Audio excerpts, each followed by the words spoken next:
యోహాను సువార్త 14వ అధ్యాయం. మనందరూ తెలిసిన మాటలే, అందరం కలిసి మనం చదువుకుందాం.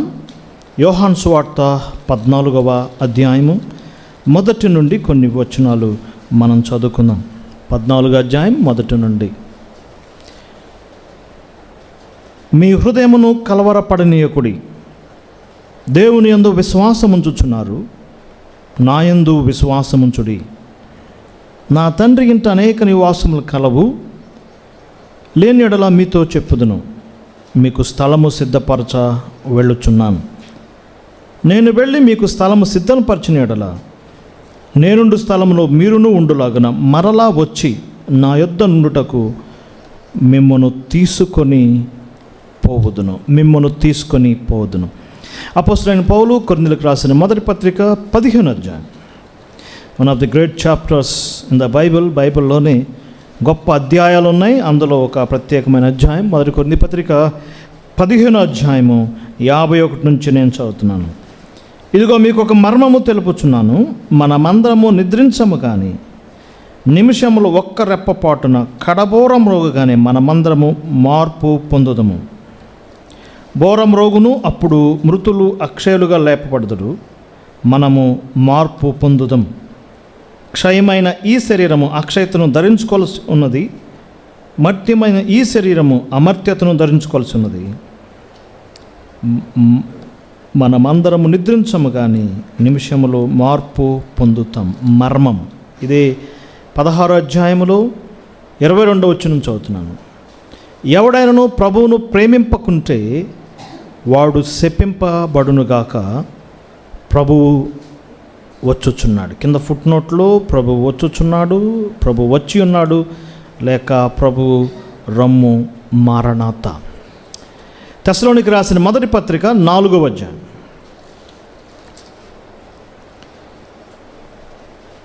13 నుంచి చదువుతున్నాను, అందరం కలిసి చదువుదాండి. అపోస్తలుడైన పౌలు తెస్సలోనికి రాసిన మొదటి పత్రిక 4వ అధ్యాయం 13 నుంచి చదువుకుందాం. సహోదరులారా, నిరీక్షణ లేని ఇతరుల వలె మీరు దుఃఖపడుకు నిమిత్తం నిద్రించున్న వార్చిని గురించి మీకు తెలియకుండా మాకు ఇష్టము లేదు. యేసు మృతి పొంది తిరిగి లేచిన మనం నమ్మిన యెడల అదే ప్రకారం యేసునందు నిద్రించిన వారిని దేవుడు ఆయనతో కూడా వెంట పెట్టుకుని వచ్చును. మేము ప్రభువు మాటను బట్టి చెప్పున్నదేమనగా, ప్రభు రాకడ వరకు సజీవులమై ఉండే మనము నిద్రించిన వారి కంటే ముందుగా ఆయన సన్నిధిని చేరము. ఆర్భాటముతోనూ ప్రధానత శబ్దముతోనూ దేవుని బోరతోను పరలోకం నుండి ప్రభువు దిగివచ్చును. క్రీస్తునందుండి మృతులైన వారు మొదట లేతురు, ఆ మీదట సజీవులమై నిల్చుండి మనము వారితో కూడా ఏకముగా ప్రభువుని ఎదుర్కొంటకు ఆకాశ మండలమునకు మేఘం మీద కొనిపోబడుదుము. కాగా మనం సదాకాలము ప్రభువుతో కూడా ఉందుము, కొనిపోబడుదుము. ద మిస్టరీ ఆఫ్ ర్యాప్చర్, కొనిపోబడటంలో ఉన్న మర్మాన్ని గురించి మనం ధ్యానం చేద్దాం. ఇప్పుడే మనం పాడుకున్నాం కదా పాటలు, నాదు జీవమాయనే, నా సమస్తము, నా సర్వస్వమాయనే. 3వ వచనం మనం పాడుకున్నాం. కారు మేఘాలే కమ్మిన వేళ నీతి సూర్యుడే నడుపును, తుఫానులెన్నో చెలరేగి లేచిన నడుపును నా జీవిత నావన్.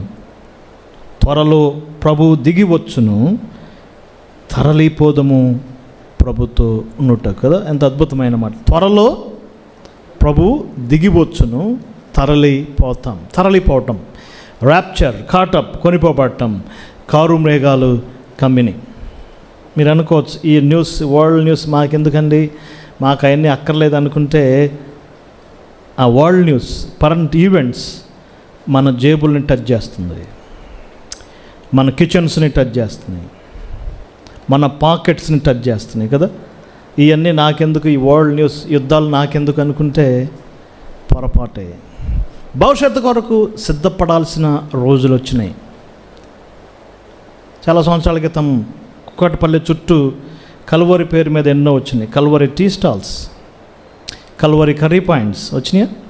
చాలా ఆర్భాటంగా ఓపెన్ చేశారు. ఇప్పుడు దాదాపు అవన్నీ క్లోజ్ అయిపోయినాయి. కారణం ఏంటి? గ్యాస్ ప్రాబ్లం, డీజిల్ ఇష్యూ ప్రపంచాన్ని వణికిస్తుంది. 3 దినాల క్రితం వరల్డ్ ఫుడ్ అసోసియేషన్ ఒక తీవ్రమైన వార్నింగ్ ఇచ్చింది. డీజిల్ సమస్యతో ప్రపంచం ఫెర్టిలైజర్స్, డీజిల్ లేకపోతే మోటార్స్ పనిచేయవు, వాటర్ ప్రాబ్లం వస్తుంది, ఫుడ్ క్రైసిస్ రాబోతుంది అని హెచ్చరికలు చేశారు. ఇవి సింపుల్గా చెప్పినవి కాదండి, స్టాటిస్టిక్స్. ఇండియాలో ఉన్న ఎకనామిస్టులు, నేరుగా మన ప్రధాని గారే మన దేశాన్ని వణికించాడు ఆయన మాటలతో కదా, పొదుపుగా ఉండాలి అని చెప్పాడు. ప్రపంచ పరిస్థితులు మారుతున్నాయి. ఇప్పుడు వరకు మూడు మాట్లాడుకున్నారు: America, Israel, Iran, America, Israel, Iran, America, Israel, Iran. ఇక లేటెస్ట్గా అమెరికా మీద చాలా ఒత్తిడి వచ్చింది, ట్రంప్ మీద ఒత్తిడి వస్తుంది. సో మేబీ ఈరోజు రేపు ట్రంప్ యుద్ధంలో నుంచి వైదొలుగుతాడు. ఇక ఇద్దరే మిగులుతారు. ఎవరు చెప్పండి? Israel versus Iran. ఒకసారి అమెరికా వైదొలిగిందంటే ఇజ్రాయెల్ ఒంటరి అయిపోతుంది, శత్రువంతా ఏకమవుతారు. ఇంకా టఫ్ డేస్ రాబోతున్నాయి. ప్రపంచమంతా ఎదురు చూస్తుంది దీని గురించి, హర్ముజ్ జలసంధి గురించి. అది ఎప్పుడు ఓపెన్ అవుతుందా, ఎప్పుడు ఓడలు మళ్ళీ సాఫీగా వెళ్తాయా అని ప్రపంచం ఎదురు చూస్తుంది. ప్రధానులు ఎదురు చూస్తున్నారు, నాయకులు ఎదురు చూస్తున్నారు. ఇటీవల మన మోడీ గారు 31 CMస్తో ఆయన మీటింగ్ పెట్టుకున్నాడు, చెప్పాడు మనకున్న నిల్వలు చాలా తక్కువ అయిపోతున్నాయి, మీరు జాగ్రత్త పడాలి, ఒకవేళ యుద్ధం ఆగిపోతే మంచిది, యుద్ధం ఆగిపోతే చాలా పరిస్థితులు ఉన్నాయి. ఇవన్నీ మన యొక్క భౌతిక జీవితం మీద ఎంతో ఆందోళన కలిగిస్తున్నాయి. కారు మేఘాలు కమ్ముతున్నాయి, భవిష్యత్ అగమ్య గోచరంగా ఉంది. మనం హాయిగా ఈ హాల్లో ప్రేయర్ చేసుకుని చక్కగా వర్షిప్ చేస్తున్నాం, కానీ మన దేశ క్యాబినెట్కి, పెట్రోలియం శాఖ మినిస్టర్కి నిద్ర పట్టదు. రోజు ఎన్ని షిప్స్ వస్తాయి, ఎన్ని షిప్పులు వెళ్ళాలి, ఇవన్నీ చెక్ చేసుకోవాల్సింది, లేకపోతే ఇండియా చాలా సంక్షోభంలోకి వెళ్తుంది. In every part we will be in trouble. ఇలాంటి టఫ్ డేస్లో మనకు ఒకే ఒక నిరీక్షణ. ఏంటి ఆ నిరీక్షణ? ప్రభు దిగి వస్తాడు. త్వరలో ప్రభు దిగి వస్తాడు, మనం తరలిపోతాం. That is rapture, that is the only hope. మనందరికీ ఒకే ఒక నిరీక్షణ. పరిస్థితులు ఎలాగున్నా కూడా మనకు ఒకే ఒక నిరీక్షణ: ప్రభు త్వరలో ఏమవుతాడండి? దిగి వస్తాడు. అందుకే బైబిల్ చివరి పేజీ మనకు ఒక ఆదరణగా ఇస్తున్న మాట ఏంటి? ఇదిగో నేను త్వరగా వచ్చుచున్నాను. డియర్ బ్రదర్స్, ఆ యొక్క భావన, ప్రభు మన కొరకు దిగి వస్తాడు, త్వరలో వస్తున్నాడనే భావన మన హృదయాలను వెలిగిస్తుంది, మన హృదయాలకి ఆదరణ కలిగిద్ది. ఈ హోప్ ప్రపంచానికి లేదు, ఈ హోప్ నేషన్స్కి లేదు, ఈ నిరీక్షణ అధికారులకు లేదు, ప్రధానులకు లేదు, ఇజ్రాయెల్కి కూడా లేదు. ఎవరికి ఉంది? Just Christians are waiting for the Lord. ఎలాంటి పరిస్థితులు! అంతేకాదు, ప్రస్తుతం ప్రపంచమంతా పొసగని స్థితిలో ఉంది. పొసగకపోవటం అంటే ఏంటి? ఒకరంటే ఒకరు పడట్లేదు. దానియేలు గ్రంథంలో ఆ యొక్క ప్రతిమలో చివరి పార్ట్ మీరు గమనించండి. ఇనుము మట్టి కలిగిన పాదాలు, ఐరన్ అండ్ క్లే. ఇనుము మట్టి కలుస్తాయా? ఇనుము మట్టి ఎంతసేపు అయినా కలిసిద్దా చెప్పండి? మిగిలినవన్నీ పర్ఫెక్ట్గా చెప్పండి. గోల్డ్, బంగారం ఒకటే, ఇత్తడి కదా, గోల్డ్, ఇత్తడి, తర్వాత ఏంటి నెక్స్ట్? ఉదరం, వెండి, బంగారం, వెండి, ఇత్తడి, ఐరన్. కానీ చివరికి వచ్చేసరికి పొసగని స్థితి. ఈనాడు ప్రపంచమంతా ఒకరంటే ఒకరు పడట్లేదండి. Europeans versus Russia, a big threat. Europe నేషన్స్కి ఎవరికి పడట్లేదు? రష్యాకి పడట్లేదు. అరబ్స్ అండ్ ఇజ్రాయెల్, ప్రపంచవ్యాప్తంగా మీరు చూడండి, విమానాల్లో కొట్టుకుంటున్నారు, ఫ్లైట్స్లో. ఎవరెవరు? Juice and Arabs, Muslims and Arabs. విమానాల్లో అలజడి, దేశాల్లో అలజడి, అమెరికాలో అలజడులు, వరల్డ్ వైడ్ క్రైసిస్. ఇండియాలో ప్రస్తుతం ఉన్న క్రైసిస్ జరిగిన దేవుళ్ళ పరిస్థితిమే కదా. ఒకే మతంలోనే డివిజన్స్. ఇస్లాంలో సున్నీ సూఫీ డివిజన్, క్రిస్టియానిటీలో క్యాథలిక్స్ అండ్ ఎవరు చెప్పండి, ప్రొటెస్టెంట్స్ డివిజన్, హిందూ సోదరుల మధ్య డివిజన్స్ కదా, వారిలో కూడా డిఫరెన్సెస్ ఉన్నాయి. ఈ మధ్య ఒక ఆశ్చర్యకరమైన సంగతి జరిగింది. ఒక 6 months క్రితం ఒక దేవాలయానికి గౌడ సిస్టర్స్ ఏదో చేయటానికి వెళ్తే అగ్రవర్ణాల వారు వారిని రానిలేదండి టెంపుల్లోకి. చాలా పెద్ద సెన్సేషన్ అయింది. 3 దినాల క్రితం ఎస్సీ ఉమెన్ దేవాలయానికి వెళ్తే గౌడ సిస్టర్స్ వాళ్ళని అలౌ చేయలేదు. చాలా ఆశ్చర్యంగా ఉంది కదా. ఒకరినొకళ్ళు ఏం చేస్తుంది చెప్పండి, డివిజన్స్. ఎక్కడ చూసినా ఏముంది, డివిజన్స్. వరల్డ్ వైడ్గా పొసగని స్థితి, ఫ్యామిలీస్లో ప్రాబ్లమ్స్, అన్స్టేబుల్గా ఉంది. ఇలాంటి కారు మేఘాలు కమ్మిన ఈ దినాల్లో ఏఐ ఉద్యోగస్తుల్ని వణికిస్తుంది. మార్నింగ్ 4 o'clockకి మెయిల్స్ వస్తున్నాయి, రేపటి నుంచి నువ్వు ఎక్కడ రావాల్సిన పని లేదు, డ్యూటీకి ఆఫీస్కి రావాల్సి. మార్నింగ్ నైట్ అంతా బాగుంది, ఎర్లీ మార్నింగ్ 4 o'clock కదా. ప్రపంచం అన్స్టేబుల్గా ఉంది, ప్రపంచం ఎటు వెళ్తున్న అర్థం కావట్లేదు. ఇలాంటి పరిస్థితుల్లో we have only one hope, that is the rapture. ప్రభు తిరిగి రాబోతున్నాడు. The mystery of the rapture. ఈ సమయం అందు ఒక 12 అంశాలు. ఈ యొక్క భావన, ప్రభు యేసుక్రీస్తు యొక్క రాకడ, సంఘం కొరకు రావటం అనే ఆ ఆలోచన మన హృదయాలకి ఈజీగా అర్థమవటం కొరకు 12 సింపుల్ పాయింట్స్ మనం క్లుప్తంగా ధ్యానం చేయబోతున్నాం. సెకండ్ కమింగ్ అనే అంశం చాలా గొప్పది, గంభీరమైనది. న్యూ టెస్టమెంట్లో, ఓల్డ్ టెస్టమెంట్లో మొత్తం కలిపి 300 రెఫరెన్సెస్ సెకండ్ కమింగ్ గురించి రాయబడినాయి. ఒక బైబిల్ పండితులు లెక్కగట్టి ప్రతి 3 వచనాలకి ఒక వచనం దేనికి సంబంధించింది, సెకండ్ కమింగ్. ఓల్డ్ టెస్టమెంట్ యేసు ప్రభు యొక్క 2 రాకళ్ళు తెలియజేస్తుంది. ఒకటి బెత్లెహేములో ఆయన జననం, చాలా వచనాలు మనం చెప్పగలం కదా. మీకా గ్రంథం, యెషయా గ్రంథంలో ఇది ఫస్ట్ కమింగ్. రెండవదిగా యేసు ప్రభు వారు భూమి మీదకి ఒలీవ కొండ మీదకి రావటం. ఈ రెండింటి గురించి చాలా విస్తృతంగా చెప్పబడింది in the old testament. 2 second coming చెప్పబడింది. కానీ ర్యాప్చర్, సంఘము కొరకు ప్రభు రావటం అనేది ఓల్డ్ టెస్టమెంట్లో ఎక్కడ రాయబడలేదు. అది ఎవరికి తెలియదు. దానియేలుకు తెలియదు, యెషయా గారికి తెలియదు, యాకోబుకి తెలియదు, యోసేపుకి తెలియదు, భక్తులకు తెలియదు. ఓన్లీ ఎవరికి తెలుసు, ప్రభు అయిన యేసుక్రీస్తు వారికి మాత్రమే తెలుసు. ఆయనే దీని గురించి తెలియజేశాడు. ఈ యొక్క సెకండ్ కమింగ్ అంశం చాలా అటెన్షన్ ఈ దినాల్లో మనం కలిగి ఉన్నాం. మన సిస్టర్ స్వప్న మరి గత వారం మాట్లాడినప్పుడు అంది, బ్రదర్ చాలా వారాల నుంచి ఇక్కడ ఒక సంఘానికి వెళ్తున్నాను, ఒక అసెంబ్లీకి. ఏదో ఒక పుస్తకం తీసుకుంటున్నారు, ఒక బుక్ తీసుకుంటున్నారు, ఒక ప్యాసేజ్ తీసుకుంటున్నారు, వారాలు అదే చెప్తున్నారు. కానీ ఒక్కసారి కూడా సెకండ్ కమింగ్ గురించి చెప్పట్లేదు అంది. ఒక 2 weeks క్రితం ఒక చోట బైబిల్ స్టడీకి వెళ్తే ఆ సోదరుడు ఒక ఆయన అన్నాడు, సార్ నేను 20 years నుంచి ఒక సంఘానికి వెళ్తున్నాను, ఈ 20 yearsలో ఒక్క మెసేజ్ కూడా దేని గురించి చెప్పలేదండి, సెకండ్ గురించి చెప్పలేదు బ్రదర్. నాకు చాలా ఆశ్చర్యం కలిగింది. దానికి చాలా రీజన్స్ ఉన్నాయి. సెకండ్ కమింగ్ గురించి ఎందుకు చెప్పట్లేదంటే దానికి చాలా రీజన్స్ ఉన్నాయి. ఇంకా చాలా సంఘాల్లో ప్రాస్పరిటీ స్పీకర్స్, ప్రాస్పరిటీ ప్రీచింగ్ ఉంది కదా, దేవుడు దీవిస్తాడని చెప్పేవారు సెకండ్ కమింగ్ చెప్పకపోవడానికి కారణం ఏంటంటే ప్రభు ఇప్పుడే వచ్చాడనుకోండి వాళ్ళ బిజినెస్కి ప్రాబ్లం అవుతుంది. యేసు ప్రభు ఈరోజే వస్తాడని చెప్తే టోటల్ వాళ్ళ ప్రాజెక్ట్స్, ఎక్కడెక్కడ టెంపుల్స్ కట్టాలి, ఎక్కడెక్కడ బిజినెస్ చేయాలి మొత్తం ఉంది కదా, తర్వాత పెద్ద ప్రాబ్లం అయింది. కాబట్టి ఏం చెప్పరు చెప్పండి. అసలు వాళ్ళ ఉద్దేశంలో యేసు ప్రభు రాకుండా ఉంటేనే బాగుంటుంది. కారణం ఏంటి, రేపు మా కొడుకు రావాలి, మా కూతురు రావాలి, మా కోడలు రావాలి, వాళ్ళు డెవలప్ అవ్వాలి, వాళ్ళు మళ్ళా ఏం కావాలి, మంచి స్పీకర్స్ కావాలి. అదే కదండి వాళ్ళ యొక్క భావం ఏంటి. కాంగ్రిగేషన్స్కి, విశ్వాసులకు సెకండ్ కమింగ్ చెప్పకపోవడానికి కారణం చాలా రీజన్స్ మనం ఉన్నాయి. దానికి భిన్నంగా క్రైస్తవ ప్రపంచంలో ఇంకొంతమంది సెకండ్ కమింగ్ బోధించకపోవడానికి ముఖ్యమైన కారణం ఏంటంటే అసలు యేసు ప్రభు రాడని నమ్ముతారు. కొన్ని గ్రూపులు ఉన్నాయి.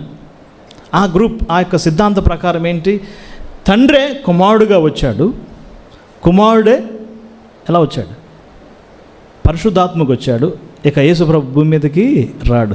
ఇది గొప్ప సిద్ధాంతం అండి కదా. తండ్రే ఎలాగొచ్చాడు, కుమారుడుగా వచ్చాడు, కుమారుడే ఎలాగొచ్చాడు, పరిశుద్ధాత్మకు వచ్చాడు. ఎప్పుడు వచ్చాడు, పెంతెకోస్తు రోజు వచ్చాడు. So no second coming. ఇది ఒక గ్రేట్ టీచింగ్. ఇంకా చాలా సాంప్రదాయక సంఘాలు, సిఎస్ఐ, లోదరన్, ఈ సంఘాల్లో వాళ్ళకి ప్రీ ప్లాన్ లెసన్స్ ఉంటాయి. ఇయర్ మొత్తానికి లెసన్స్ ఉంటాయి. ఆ లెసన్స్లో ఏమున్నాయో అవే చెప్పాలి. ఇక అందులో ఏమున్నా పర్వాలేదు. కాబట్టి వారు ఎట్టి పరిస్థితుల్లో సెకండ్ కమింగ్ అంశం చెప్పే అవకాశము లేదు. ఎప్పుడో సంవత్సరానికి ఒకసారి చెప్తారు. ఇంకొంతమంది క్రైస్తవ ప్రపంచంలో సెకండ్ కమింగ్ గురించిన రకరకాలైన తేడాలు, భావాలు ఉన్నాయి. ఉదాహరణకి చర్చ్ ఆఫ్ క్రైస్ట్ సోదరులు, BOU స్టూడెంట్స్ ఏం చెప్తారంటే, అవన్నీ జరిగిపోయినాయి, మత్తయి సువార్తలు చెప్పినవి జరిగిపోయినాయి, ప్రకటన గ్రంథంలో చెప్పినవి జరిగిపోయినాయి, ఇక కొత్తగా జరిగేదేం లేదు, అవన్నీ ఎప్పుడో అయిపోయినాయి, సెకండ్ కమింగ్ అయిపోయిందని చెప్పేవాళ్ళు కూడా ఉన్నారు. చాలా దుఃఖకరం. దానికి చెప్పడానికి ఒక కారణం ఉంది. ఒక 3-4 అంశాలు జస్ట్ అవగాహన కలిగి ఉంటే చాలా మంచిది. బైబిల్ హీబ్రూ గ్రీకులో రాయబడింది, తర్వాత లాటిన్ భాషలో రాయబడింది. ఏ భాషలోకి? లాటిన్. ఆనాటి ప్రపంచాన్ని పరిపాలిస్తుంది రోమన్స్ కదా. 1st century, దాదాపుగా 3-4th century వరకు రోమన్సే ప్రపంచాన్ని పరిపాలించారు.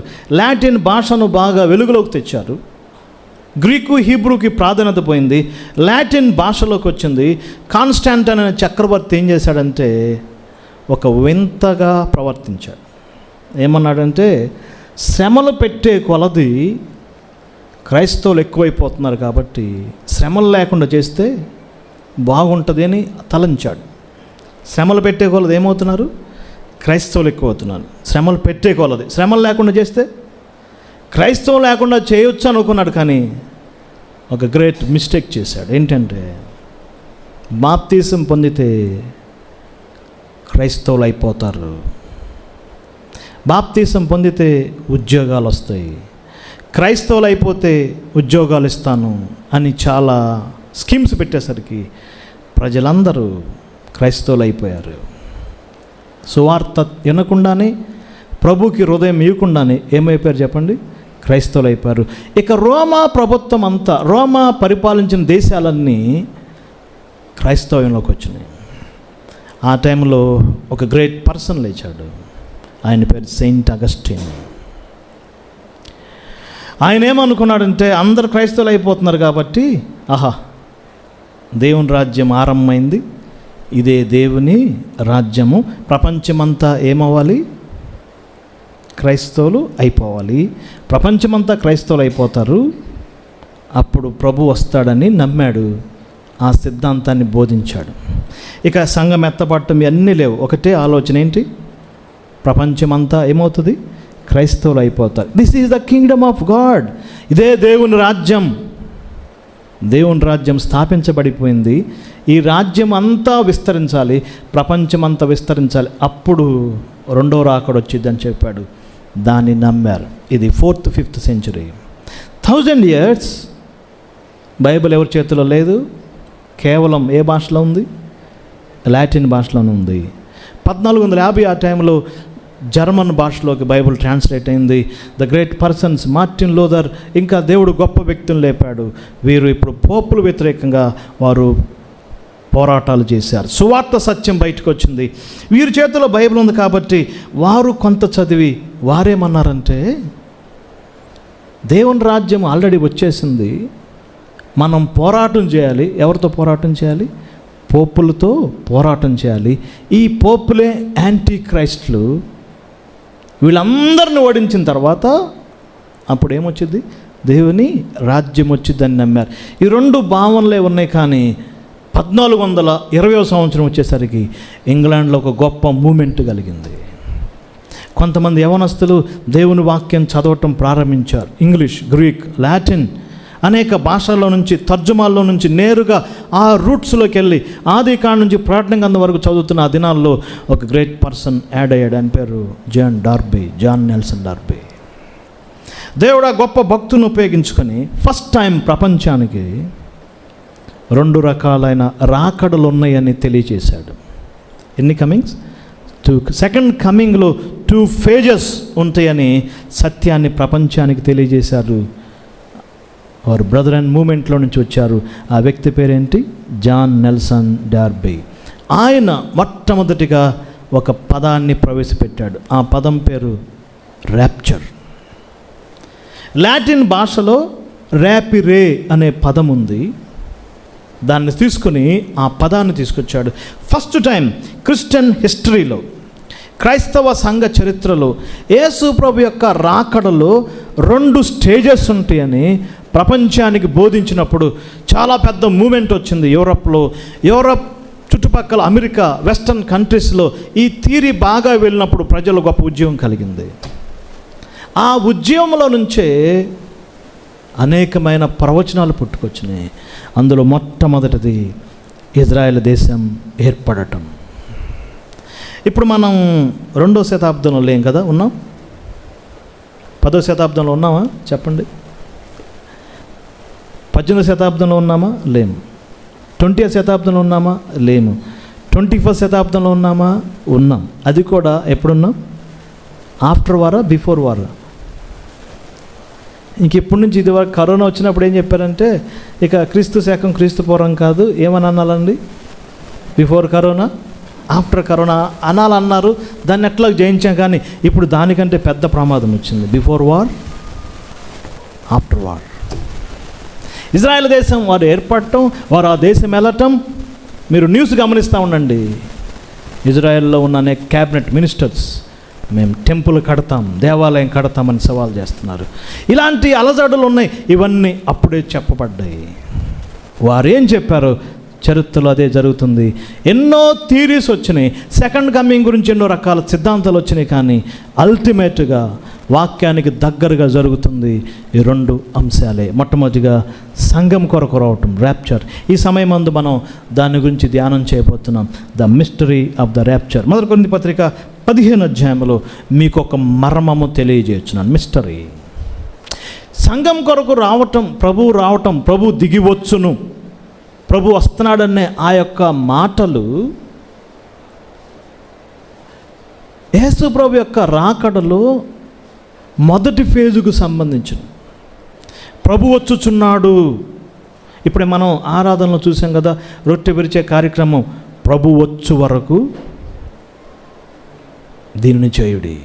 ఎవరు వచ్చు వరకు? ప్రభు వచ్చు వరకు. మరి కొరింథీ పత్రిక 15-16 చివరిలో చూసినాం, ప్రభు వచ్చుచున్నాడు. చివరిలో ఏం రాయబడింది? ప్రకటన గ్రంథం చివరిలో ప్రభు అయిన యేసు రమ్ము, లార్డ్. 14వ అధ్యాయం మీరు చూడండి, యోహాను సువార్తలో, నేను తండ్రి వద్దకు వెళ్తున్నాను, నేను మరలా వస్తానంటే తోమన్నాడు, ప్రభువా మాకు ఆ దార్గం చూపించు. లార్డ్, ప్రభు వస్తున్నాడు. ప్రభు వస్తున్నాడు అనే మాట ఒక ప్రత్యేకంగా చెప్పబడింది. ఇది న్యూ టెస్టమెంట్కి సంబంధించింది. దానికి మించి మరొకన్ని వాక్య భాగాలు ఉన్నాయి. మనుష్య కుమారుడు వచ్చుచున్నాడు, మనుష్య కుమారుడు వచ్చుచున్నాడు, మనుష్య కుమారుడు వచ్చుచున్నాడు. అవి కూడా మీరు చూడండి కదా. ఏంటవి? మనుష్య కుమారుడు వచ్చుచున్నాడు. అవి సంఘం కొరకు కాదు, కానీ భూమి మీదకి రావటం. ఈ 2 డిస్టింక్షన్స్ మనం అర్థం చేసుకోవాలి. ఒకటి, ప్రభువు వచ్చుచున్నాడు. రెండవది ఏంటి? మనుష్య కుమారుడు వచ్చుచున్నాడు, ద సన్ ఆఫ్ మ్యాన్. ప్రభు వచ్చున్నాడు అనేది సోల్లీ సంఘం కొరకు రాయబడింది. నెంబర్ 1, మొట్టమొదటిది the meaning of the rapture. 12 అంశాలు చాలా క్లుప్తంగా. The meaning of the rapture, the mentions of the rapture. ఒక 7 అంశాలుగా మీరు నోట్ చేసుకోండి. మొట్టమొదటిగా మీనింగ్, దాని యొక్క అర్థం ఏంటి. రెండవదిగా దాని మెన్షన్స్, ఎక్కడెక్కడ మనం చూస్తున్నాం. మూడవదిగా దాని మెజెస్టీ, దాని యొక్క వైభవం ఏంటి. నాలుగవదిగా ద మూమెంట్, ఎప్పుడు జరుగుతుంది. ఐదవదిగా ద మేనర్, అది ఎలా జరుగుతుంది. ఆరవదిగా ద మ్యూజిక్, అప్పుడు జరిగే శబ్దాలేంటి. ఏడవదిగా ద మల్టిట్యూడ్, ఎవరు ఎత్తపడతారు, ఆ సమూహంలో ఎవరుంటారు. ద మీడియం, ఎక్కడ జరిగిద్ది, గాలిలోనా, నీటిలోనా, సముద్ర గర్భంలోనా. The medium. ద మీటింగ్, జరిగినప్పుడు ఏం జరుగుతుంది. తర్వాత ద మెసేజ్, దాని మెసేజ్ ఏంటి. ద మారణత చూడబోతుంది. నెంబర్ 1, ద మీనింగ్, కొనిపోబడుదం. జాన్ డార్బీ గారు ఆయన 16-17 శతాబ్దాలకి, 16-17 సంవత్సరాలకి డబ్లిన్ యూనివర్సిటీలో గ్రీకు చదువుకున్నాడు, హీబ్రూ చదివాడు, లాటిన్ చదివాడు. చాలా ఆశ్చర్యం ఉంది. ఎన్ని సంవత్సరాలకి? 16 years. షాకింగ్. దేవుని యొక్క ప్లాన్ చూడండి. 16-18 yearsకే మాస్టర్ చేశాడు. దేనిలో? Greek, Hebrew, Latin, Dublin university. ఆయన చదువుకుంది లా, బారిస్టర్. లా చదివాడు, కానీ దేవుడు ముందుగానే సిద్ధం చేశాడు. ఈ కొనిపోబడుదమనే పదం లాటిన్లో ర్యాపిరే అని రాయబడింది. ఒక మాట మీరు చూడండి, అపోస్తలుల కార్యాలు 8వ అధ్యాయంలో ఆ యొక్క మాటలు చెప్పినప్పుడు ఫిలిప్పు చెప్పాడు వాక్యం. ఎవరికి? ఫైనాన్స్ మినిస్టర్కి వాక్యం చెప్పాడు. చెప్పిన తర్వాత బాప్తిసం పొంది నాకేమైంది? ఫిలిప్పును ఆత్మ కొనిపోయాను ఉంటుందన్నమాట. ఏముంటుంది? ఫిలిప్పుని ఆత్మ ఏం చేశాడండి? కొనిపోయాను. 2 కొరింథీ పత్రికలో పౌలు చెప్పాడు, ఒక మనుషుడు 3వ ఆకాశమునకు కొనిపోయాను. తెస్సలోనికీ పత్రిక 4వ అధ్యాయంలో మనము కొనిపోబడుదాం. గమనిస్తున్నారా మాటలు? ఏంటి ఆ మాట? యేసు ప్రభువు చెప్పిన మాట ముఖ్యమైనది. యోహాను సువార్త 14, నేను వస్తాను, మిమ్ముని కొనిపోతాను. కాటవే, గ్రీకు భాషకు ఉన్న మాట కంటే లాటిన్ పదమే స్ట్రాంగ్గా ఉంది కాబట్టి దాన్ని తీసుకొని ట్రాన్స్లిటరేషన్ చేశాడు. ర్యాప్చర్ అనే పదం వచ్చింది. ఇంకా చెప్పాలంటే యూరప్, రోమ్ ఆ ప్రాంతంలో ఒక గ్రద్ద ఉంటుంది, ఒక సెపరేట్ పక్షి, దాని పేరు ర్యాప్టర్ బర్డ్. ర్యాప్టర్ దాని పేరు ఏంటండి? ర్యాప్టర్. ఎక్కడో హైయెస్ట్ ప్లేస్లో ఉంటుంది, పర్వతాల పైన ఎక్కడో ఉంటుంది, కింద ఎరను చూసిద్ది, అక్కడి నుంచి స్పీడుగా వచ్చి స్నాచ్ అవే, కాట్ అవే తీసుకొని పోతుంది. దాన్ని ఏమన్నారండి? ర్యాప్చర్. మీనింగ్ తెలుగులో ఆ భావంతో చెప్పబడింది, the meaning of the rapture, కొనిపోబడటం, రాబోయే ప్రమాదము నుంచి తీసివేయబడటం. ప్రమాదం రాబోతుంది, ప్రమాదానికి ముందే రిమూవ్ చేయబడటం. అర్థమవుతుందా? 1 కొరింథీ పత్రిక, 1 తెస్సలోనికీ పత్రిక 1వ అధ్యాయం 9-10 వచనాలు. ఉగ్రత రాబోతుంది, ఉగ్రత నుంచే రిమూవ్ అవ్వటం. ప్రకటన గ్రంథం 3వ అధ్యాయం 10వ వచనం, శోధన కాలముల్లోకి వెళ్లకుండా రిమూవ్ అవటం. నేను నిజంగా నమ్ముతున్నాను ఈ దినాలు, ఈ రూట్, ఇదే శ్రమల కాలం నేను చెప్పలేను, కానీ ఈ ఆరంభం, ఈ అలజడి చెప్పే కదా. మొన్నటి వరకు ట్రంప్ నెతన్యాహు ప్రపంచం అంతా మాట్లాడింది. ఇప్పుడు ట్రంప్ సైడ్ అవుతాడు, ఒక్కడే మిగులుతాడు. ఎవరు? నెతన్యాహు. ఇప్పుడు ప్రపంచం అంతా ఎవరి గురించి మాట్లాడుతుంది? ఉగ్రత రాబోతుంది, దానికి ముందుగానే మనం తీసివేయబడతాం. That is the meaning of the rapture. రెండవదిగా ద మెన్షన్స్, ఎక్కడెక్కడ చెప్పబడినాయి దానికి హింట్. మొట్టమొదటిగా యేసు ప్రభువారు యోహాను సువార్త 11వ అధ్యాయంలో మార్తాతో ఒక హింట్ ఇచ్చాడు. మీరు ఇంటికి వెళ్ళినా చదవండి. ఆ యొక్క సమాధి దగ్గర, లాజరు సమాధి దగ్గర మాట్లాడుతున్నాడు ప్రభువారు. మార్తా మార్తా అని ఆయన గట్టిగా చెప్పిన ఆ మాటల్లో చూద్దాం, చూడండి. This is the hint.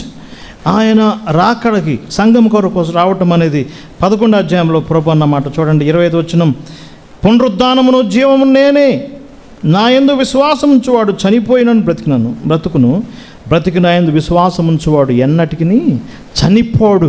A small hint ఇవ్వబడింది.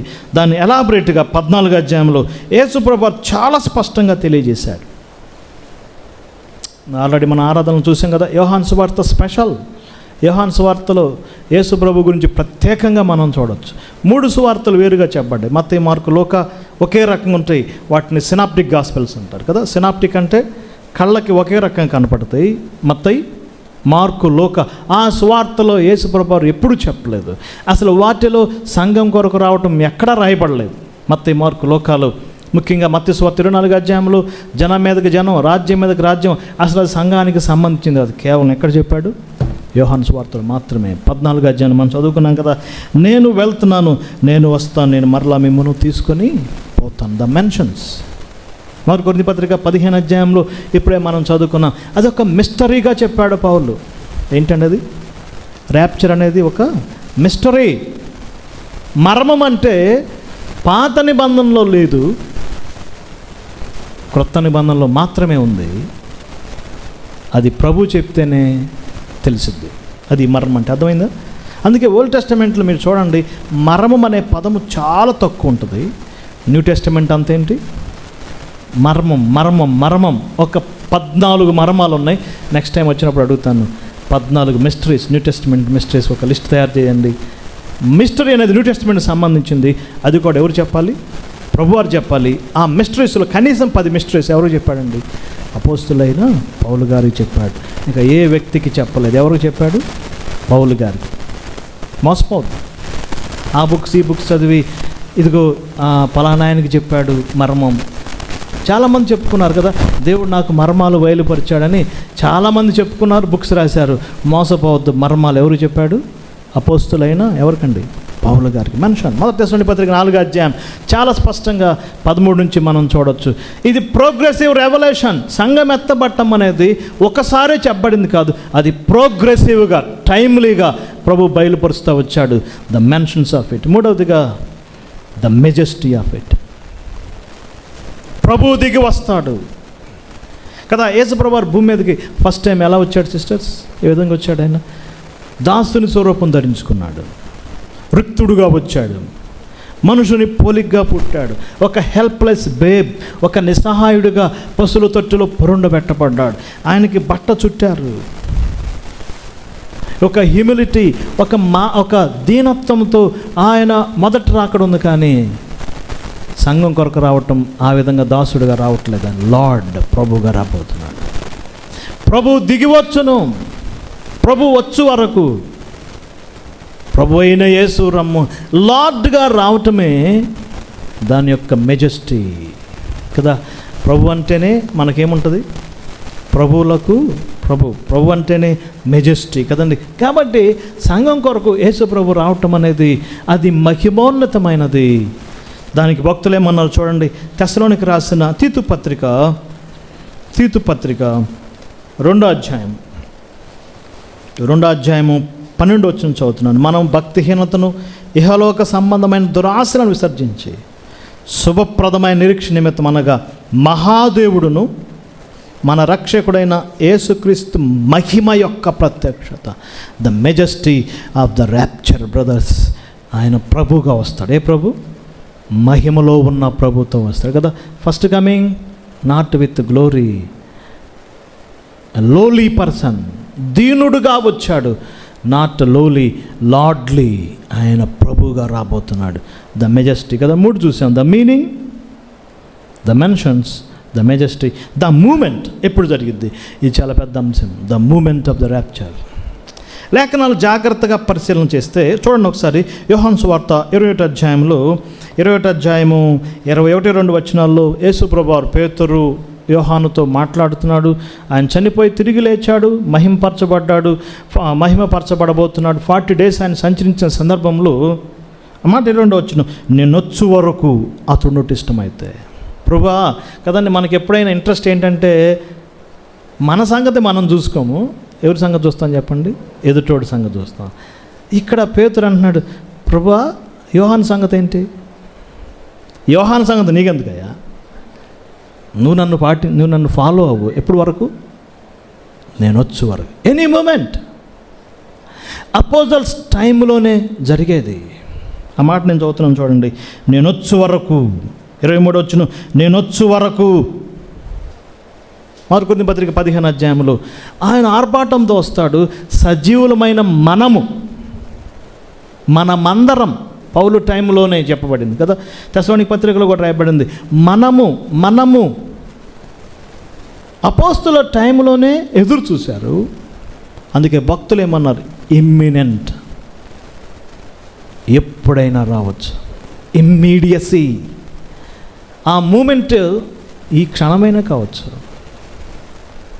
రేపైనా కావచ్చు. దీనికి ఎలాంటి గుర్తులు అక్కర్లేదండి. గత వారం మనం చెప్పుకున్నాం తెస్సలోనికీ పత్రికలో నుంచి కదా. తెస్సలోనికీ పట్టణంలో విగ్రహాలు విడిచిపెట్టి సత్యవంతుడును దేవుని వైపు తిరిగి ఎవరి కొరకు ఎదురు చూస్తున్నారు?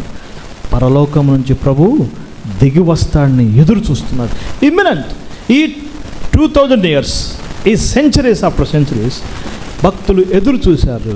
ఎనీ మూమెంట్ వస్తాడు. అందుకే బైబిల్ చివరిలో ఆ మాట కదా, లాస్ట్ పేజీలో ప్రభు ఇచ్చిన మాట అలానే ఉంది. నేను త్వరగా వచ్చుచున్నాను. Behold I come quickly. ఒకసారి చూడండి, 3 మాటలు ప్రభు పలికిన ఆ 3 సందర్భాల్లో ఒకటి స్పెషల్గా హైలైట్ చేయబడింది కదా. 7వ వచనం 27, త్వరగా వచ్చుచున్నాను. 12వ వచనం, త్వరగా వచ్చుచున్నాను. 20వ వచనం, త్వరగా వచ్చుచున్నాను. 3 times. The immediacy, the imminence, the moment, any moment. Are we ready? మనం సిద్ధంగా ఉన్నాము. ఇందా చెప్పాను, డార్బీ గారు వాళ్ళ యొక్క సత్యాలు చెప్పినప్పుడు అప్పుడు భక్తులు, సిస్టర్స్, బ్రదర్స్ ఎలా జీవించేవాళ్ళంటే ఎర్లీ మార్నింగ్ లేసేవాళ్ళు కదా, వాళ్ళ పనులు వాళ్ళు చేసుకుంటూ రెడీ అయ్యేవాళ్ళంట. ఈ మార్నింగ్ వస్తాడేమో, చాలామంది భక్తులు సూట్ వేసుకుని చైర్లో కూర్చునేవాళ్ళు అంటండి. ఎందుకు వస్తా చెప్పండి. ఇప్పుడే మన త్వరలో ప్రభు దిగొచ్చును, తరలిపోదు మనం. That is their hope. అంత నిరీక్షణతో అప్పటికి ఇజ్రాయెల్ దేశం ఏర్పడలేదు, టెంపుల్ గురించిన ఆలోచన లేదు, యుద్ధాలు లేవు, ఏమీ లేవు, ట్రంప్ లేదు, అమెరికా లేదు, ఇరాన్ లేదు, ఏం లేదు. కానీ ఎదురు చూశారు. The immediacy, the moment. నాలుగోదిగా the manner of his rapture. ఎలా వస్తున్నాడు? మొదటి తెస్సలోనికీ పత్రికలు కదా, అక్కడ యోహాను సువార్తలో నేను వస్తానన్నాడు. కానీ మొదటి తెస్సలోనికీ పత్రిక 4వ అధ్యాయంలో పౌలు అన్న మాట చాలా ఆశ్చర్యంగా ఉంటుంది. చూడండి, మేము ప్రభు మాటను బట్టి చెప్పున్నదేమనగా. ఏ మాటను బట్టి? ప్రభు, నాట్ ఫ్రమ్ ఓల్డ్ టెస్టమెంట్. పాత నిబంధనలో ఇలా చెప్పబడింది కదా, దాన్ని బట్టి కాదు. ఎవరిని బట్టి? ప్రభు మాటను బట్టి. ఎలా వస్తాడు చూద్దాం. చూడండి, ఆయన ఒక్కడే కాదు, ఎలా వస్తున్నాడు?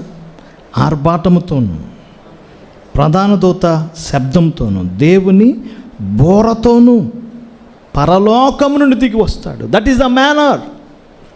ఆయన వచ్చే పద్ధతి.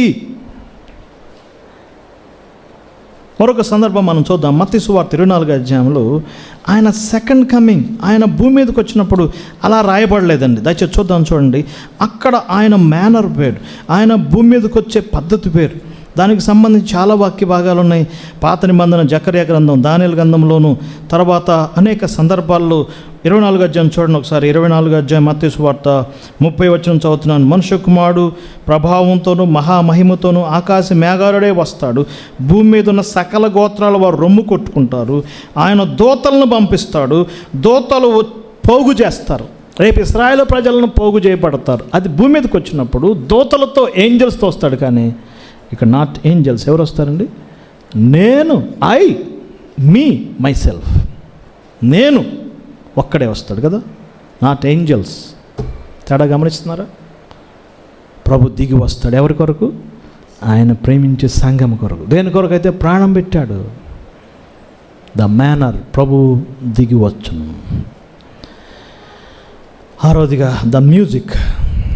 ఆయన వచ్చినప్పుడు ఒక మ్యూజిక్ కదా, 3 రకాల శబ్దాలు ఉన్నాయి కదా. ఏంటి చెప్పండి అవి? The music at the rap. ఆర్భాటం, ప్రధాన దూత శబ్దం, దేవుని బోరతో, ద ట్రంప్ ఆఫ్ గాడ్. చాలా గొప్ప అంశాలు ఇవి. ఆర్భాటం దేనికి? Shout, authority. యేసుప్రభువు ఈ లోకంలో ఉన్నప్పుడు లాజరు సమాధి దగ్గరికి వెళ్ళి ఏం చేశాడు చెప్పండి? ఒక కేక వేశాడు. ఏంటది? లాజరు బయటికి రమ్. షౌట్ కదా. ఆ షౌట్ లేకపోతే ఎవరు వచ్చేవాళ్ళు కాదు. ఇంగ్లీష్లో ఆ మాట ఉంటుంది, షౌట్.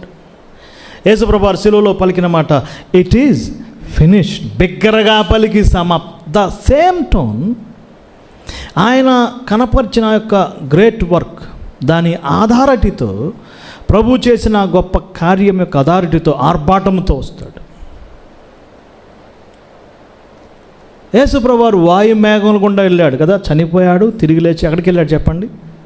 హెబ్రీ పత్రికలో పాపుల్లో చేరక ప్రత్యేకమైన వాడు ఆకాశ మండలం గుండా వెళ్ళాడు. మళ్ళీ ఇప్పుడు ఎక్కడికి వస్తాడండి? ఆకాశ మండలం. గమనించి, ఆకాశ మండలంలో ఎవరున్నారు? దురాత్మ శక్తులు ఉన్నాయి. వాయుమండల అధిపతి. ఇప్పుడు మొబైల్, ఈ సిగ్నల్స్ అన్నీ ఎక్కడి నుంచి వస్తాయి చెప్పండి? వాయుమండల అధిపతి ఎవరు ఇప్పుడు మనందరికీ? వాయుమండల అధిపతి వేవ్స్, విండ్స్, వేవ్స్. అవి దాటుకుని వెళ్ళాడు. ఇప్పుడు అవి దాటుకుని ప్రభు రావాలి, శబ్దంతో రావాలి. Authority, dignity, gravity, clarity. బోరా, క్లారిటీ. పాత నిబంధనలో బోర ఎందుకు ఊదారు? 2 సందర్భాలు ఉన్నాయి. ఒకటి ఫర్ వార్, యుద్ధం చేయటానికి. రెండోది ఫర్ వర్షిప్, ఆరాధన టైంలో ఆరాధనకు సిద్ధపరచడానికి బోర్లు ఊదేవాళ్ళు పండుగలు చేయడానికి. రెండోది ఏంటి? వార్, యుద్ధానికి వెళ్ళాలి. రేపు మధ్యాకాశంలో వార్ చేస్తాడు ఆయన. War and worship. The music at the rapture. అది ఎవరికి వినపడిద్ది? లోకానికి వినపడదు కదా. ఎవరికి? For believers. Signless sound. Signless sound అంటే ఎలాంటి సైన్ లేకుండా వచ్చే సౌండ్. ఈనాడు ప్రపంచమంతా దేని కొరకు ఎదురు చూస్తుందంటే సైన్స్. సైన్స్ అంటే గుర్తులు గుర్తులు గుర్తులు, ఇంకా జరగాల్సినవి ఉన్నాయి, ఇంకా జరగాలి ఇంకా జరగాలి ఇంకా జరగాలి అంటున్నారు. No signs. ఏంటి? సౌండ్. అందుకే ఒక భక్తుడు ఈ విధంగా చెప్పాడు, నేను సైన్ కొరకు ఎదురు చూడలేదు, సౌండ్ కొరకు ఎదురు చూస్తున్నాను కదా. ఏం చెప్పాడండి? I'm not waiting for sign but waiting for sound. I'm not waiting for sign but waiting for son. Not SUN. ఏంటి? SON. తెస్సలోనిక మొదటి పత్రిక మాట ఉంటుంది, దేవుని కుమారుడు దిగి వస్తాడు. SON, son. అందుకే మార్నింగ్ స్టార్ ఆయన. మార్నింగ్ కదా. మ్యూజిక్ ఏమవుతుంది? ఆ మ్యూజిక్కి ఏమవుతుందో చెప్పండి? మృతులో తిరిగి లేస్తారు. ఇది గ్రేట్ క్వశ్చన్ అండి. అసలు ఇది ఒక గొప్ప భక్తుడు బైబిల్ని ట్రాన్స్లేట్ చేసినందుకు ఆయన పాతిపెట్టిన 40 సంవత్సరాల తర్వాత ఆ ఎముకల్ని బయటికి తీసి ఎముకల్ని కాల్చి పొడి చేసి బూడిద చేసి లండన్లో స్విఫ్ట్ రివర్, విక్లిఫ్ అనే ఆయన్ని పొడి చేసి స్విఫ్ట్ రివర్లో కలిపారండి. ఇప్పుడు ఆయన తిరిగి లేస్తాడా? చెప్పండి బ్రదర్. స్కెప్టిక్స్ అడిగే ప్రశ్న ఇదే. ఇదేంటండి మీ బైబిల్లో ఎప్పుడో 1000 సంవత్సరాల క్రితం చనిపోయి పాతి పెట్టినవాడు మట్టికి మట్టి అయిపోయాడు, దుమ్ముకు ధూళి అయిపోయాడు, తిరిగి లేస్తాడా?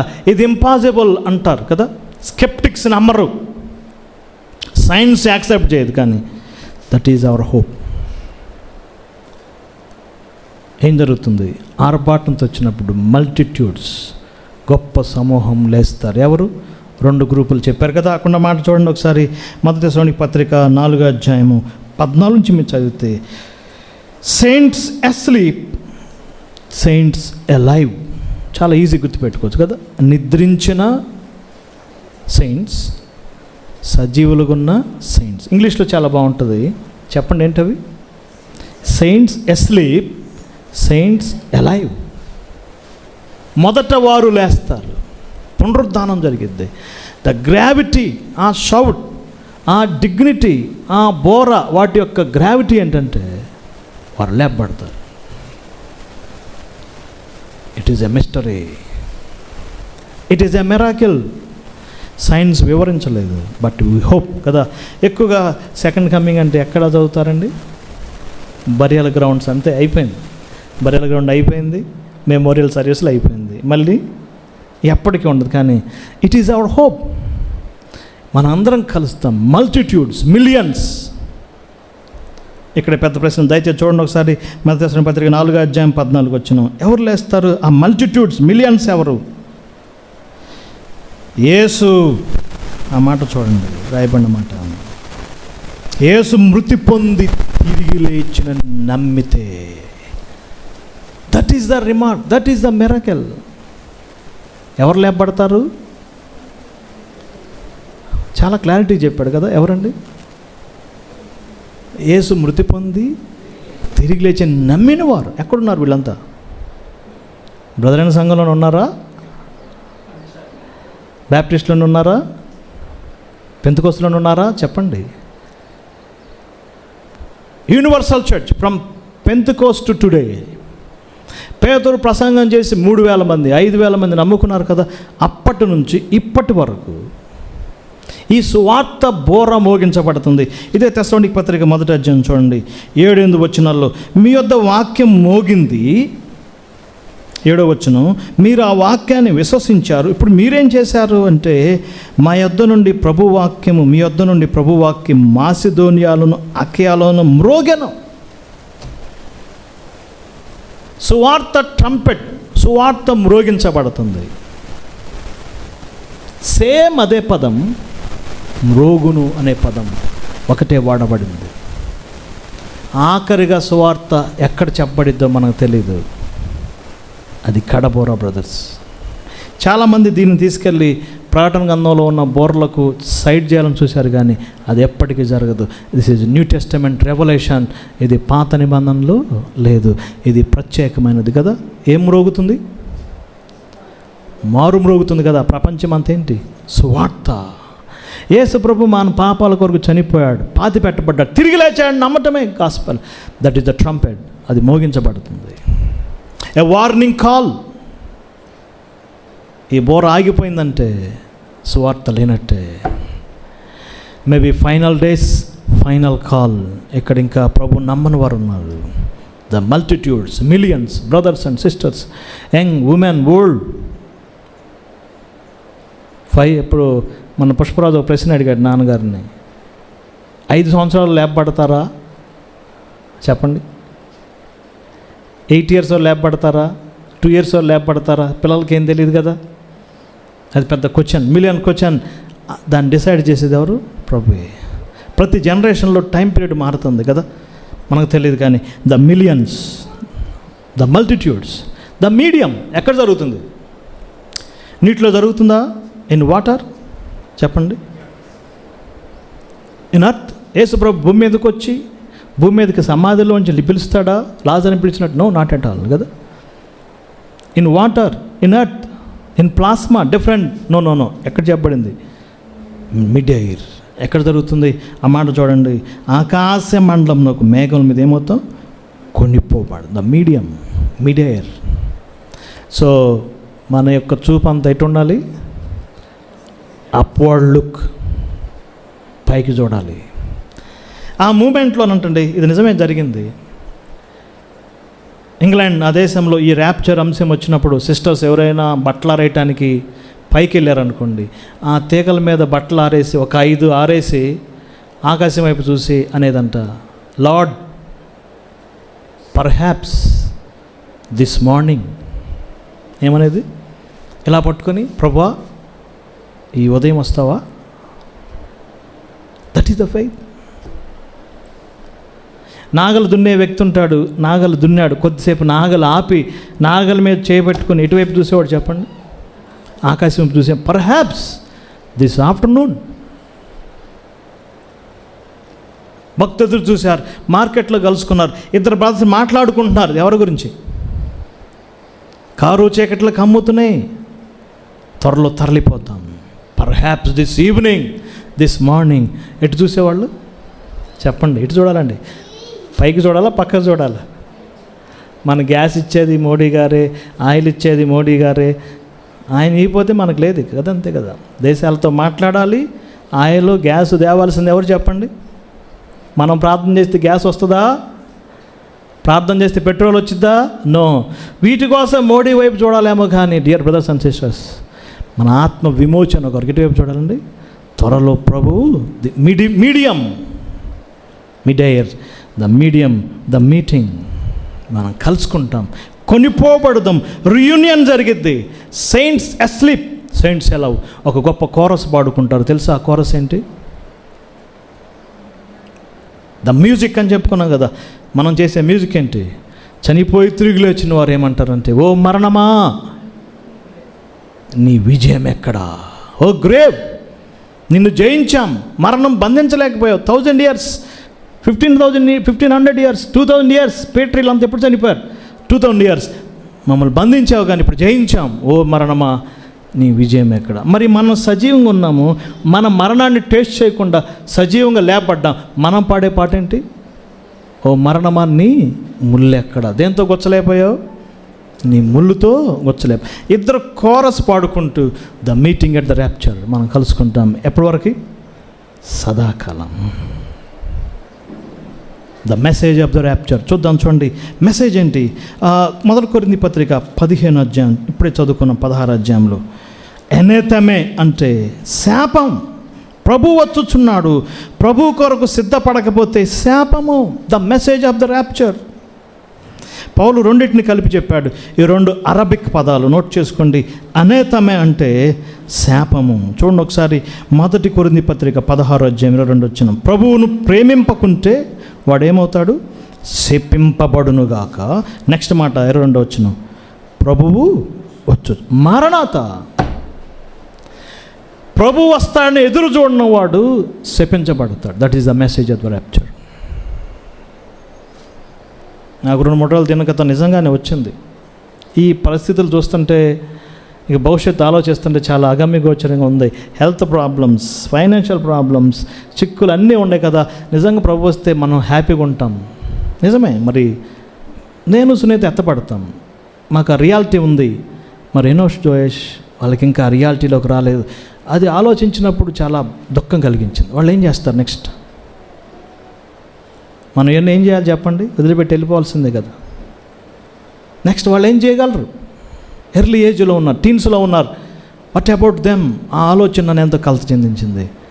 అది ప్రభు వారికి రియలైజేషన్ ఇవ్వాలి. మన పని ఏంటి? ప్రార్థన చేయటమే. ప్రభు వచ్చుచున్నాడు, సిద్ధపడకపోతే శపించబడునుగాక. The message of the rapture. అనేతమే అంటే శాపం. నమ్మని వారికి ఏంటి? శాపం. విడవబడుట బహు ఘోరం. ద మెసేజ్, ద మారనాథ ఆఫ్ ద ర్యాప్చర్ కదా. భక్తులు ప్రార్థించారు. ఏంటి ప్రార్థన? ప్రభు అయిన యేసు రమ్ము కదా. 3 ఉన్నాయి. ప్రభు వచ్చుచున్నాడు, ప్రభు వచ్చి ఉన్నాడు, ప్రభు అయిన యేసు రమ్ము. ఎందుకు చెప్పబడింది? విశ్వాసంతో చెప్పబడింది. ఆయన వచ్చేస్తున్నాడు ఇప్పుడే.